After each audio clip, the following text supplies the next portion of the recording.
Assalamualaikum warahmatullahi wabarakatuh. Saya Nurul Lukluwatil Jannah akan menjelaskan mengenai penjadwalan proses. Baik, langsung saja.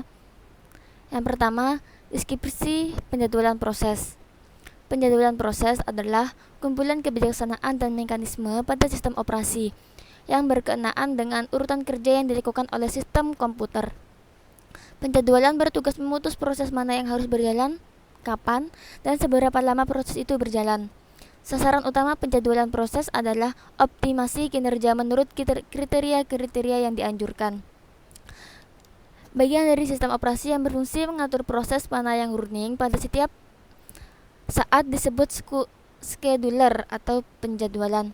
Algoritma yang digunakan scheduler disebut scheduling algorithm atau algoritma penjadwalan. Baik, yang kedua, tipe-tipe penjadwalan. Ada 3 tipe penjadwalan yang dapat berada secara bersama-sama pada sistem operasi yang kompleks, yaitu penjadwalan jangka pendek atau short-term scheduler. Yang kedua, penjadwalan jangka menengah, medium-term scheduler. Dan yang ketiga, penjadwalan jangka panjang atau long-term scheduler. Yang pertama, penjadwalan jangka pendek. Penjadwalan ini bertugas menjadwalkan lokasi proses di antara proses-proses ready yang terdapat di memori utama. Penjadwal ini dijalankan setiap terjadi pengalihan proses untuk memilih proses berikutnya yang harus dijalankan. Yang kedua, penjadwalan jangka menengah. Penjadwal ini bertugas menangani proses-proses swapping. Swapping adalah aktivitas pemindahan proses-proses yang tertunda dari memori utama ke memori sekunder.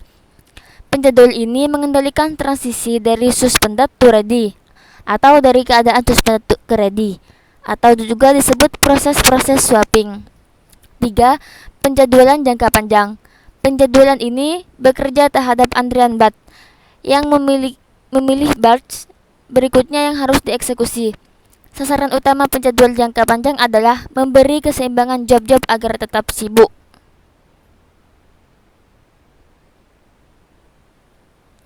Nah, yang ketiga, macam-macam penjadwalan proses. A. Round robin atau RR. Penjadwalan ini adalah penjadwalan murni preemptif.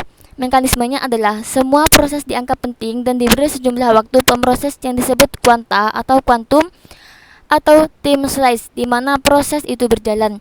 Ketentuan algoritma round robin adalah jika kuanta habis dan belum selesai, maka pemproses dialihkan ke proses lain. Atau jika kuanta belum habis tapi proses telah selesai, maka pemproses dialihkan ke proses lain. Yang B, freeze in freeze out atau FIFO. Penjadwalan di mana proses-proses diberi jatah waktu pemproses berdasarkan waktu kedatangannya. Begitu proses menjadi jatah waktu pemproses, proses dijalankan sampai selesai. Algoritma ini sangat sederhana, adil, dan tidak berguna untuk sistem interaktif karena tidak memberi waktu yang tanggap. Yang C, priority scheduling atau PS. Ide penjadwalan ini adalah tiap proses diberi prioritas, dan proses berprioritas tinggi, running, atau mendapat jatah waktu pemproses.